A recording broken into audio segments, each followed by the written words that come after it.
Hello hi. ഇന്നിപ്പോൾ ഇവിടെ ഉണ്ടാക്കാൻ പോകുന്നത് കരൾ കറിയാണ്. കരൾ നന്നായി ക്ലീൻ ചെയ്തെടുത്തിട്ടുണ്ട്. ഇനി അതിലേക്ക് കുറച്ച് ഉപ്പിട്ട് കൊടുക്കുന്നുണ്ട്. പിന്നെ കുറച്ച് മുളക് പൊടി, മഞ്ഞൾപ്പൊടി, കുരുമുളക് ചതച്ചത്. ഈ കറി എന്ന് പറയുമ്പോൾ നമുക്ക് അപ്പത്തിൻ്റെ കൂടെ, പത്തിരിയുടെ കൂടെയൊക്കെ, നമുക്ക് ചപ്പാത്തിയുടെയൊക്കെ കൂടെ നമുക്ക് കഴിക്കാൻ പറ്റുന്ന ഒരു കറിയാണ്. അപ്പോൾ ഇതെല്ലാം ഇട്ട് കൊടുത്തതിന് ശേഷം നന്നായിട്ടൊന്ന് മിക്സ് ചെയ്തെടുക്കാം.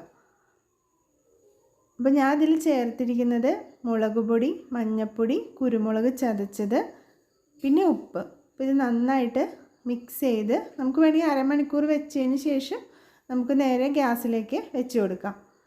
ഇനി ഇത് ഒന്ന് മൂടി വെച്ച് ഇതിലേക്ക് ഒന്ന് വെന്ത് ഒരു ആവിയൊക്കെ വന്ന് തുടങ്ങിയിട്ടുണ്ട്. ആ സമയത്ത് നമുക്ക് അതിലേക്ക് കുറച്ച് വെളിച്ചെണ്ണ ഇട്ട് കൊടുക്കാം. പിന്നെ കറിവേപ്പിലയും കൂടി ചേർത്ത് കൊടുക്കാം. എന്നിട്ട് അത് നന്നായിട്ടൊന്ന് മിക്സ് ചെയ്ത് കൊടുക്കുക. ഇത് ഗ്യാസിൽ തന്നെ വെച്ചിട്ട് ഇതുപോലെ വേവിച്ചെടുക്കുകയാണ് ചെയ്യുന്നത്. കുക്കറിൽ ഇട്ടിട്ടല്ല നമ്മൾ ഈ കറി ഉണ്ടാക്കിയെടുക്കുന്നത്. അപ്പോൾ നമ്മൾ ചെറിയ ഫ്ലെയിമിൽ വെച്ചിട്ട് വേണം ഇത് വേവിച്ചെടുക്കാൻ. ഞാൻ ഇതിൽ ഒരു വെള്ളം ഇപ്പോൾ ഒഴിച്ചിട്ടില്ല. ഇപ്പോൾ ഇങ്ങനെ തന്നെ മൂടി വെച്ച് ചെറിയ ഫ്ലെയിമിൽ ഇടയ്ക്ക് ഇളക്കി കൊടുത്തതിന് ശേഷമാണ് ഇതുപോലെ വേവിച്ചെടുക്കുന്നത്.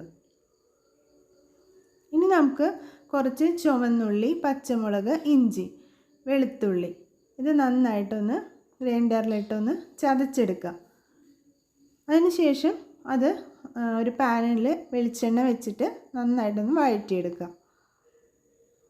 ഇനി ഇതിലേക്ക് നമുക്ക് ആവശ്യത്തിനുള്ള മല്ലിപ്പൊടിയും ഗരം മസാലപ്പൊടിയും കൂടി ചേർത്ത് കൊടുക്കുക. ഈ മസാല വഴറ്റുമ്പോൾ കുറച്ച് ഉപ്പ് കൂടി അതിലേക്ക് ചേർത്ത് കൊടുക്കണം.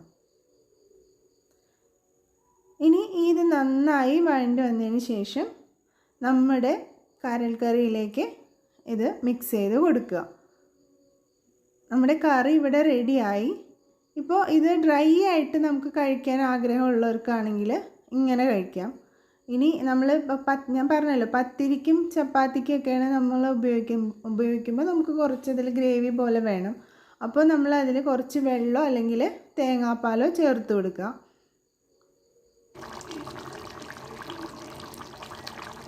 അപ്പോൾ ഞാനിതിൽ വെള്ളമാണ് ചേർത്ത് കൊടുത്തിട്ടുള്ളത്. നിങ്ങൾക്ക് തേങ്ങാപ്പാൽ അടിച്ചിട്ടുണ്ടെങ്കിൽ തേങ്ങാപ്പാൽ ചേർത്ത് കൊടുത്ത് ഇതുപോലെ ആവശ്യത്തിന് വേവുന്ന വരെ ഇത് ചെറു തീയിൽ തന്നെ എനിക്ക് ഇളക്കി കൊടുത്ത് വേവിച്ചെടുത്താൽ നല്ല ടേസ്റ്റി ആയിട്ടുള്ള കരൾ കറി നമുക്കിവിടെ കിട്ടും. അപ്പോൾ എല്ലാവരും ട്രൈ ചെയ്ത് നോക്കുക.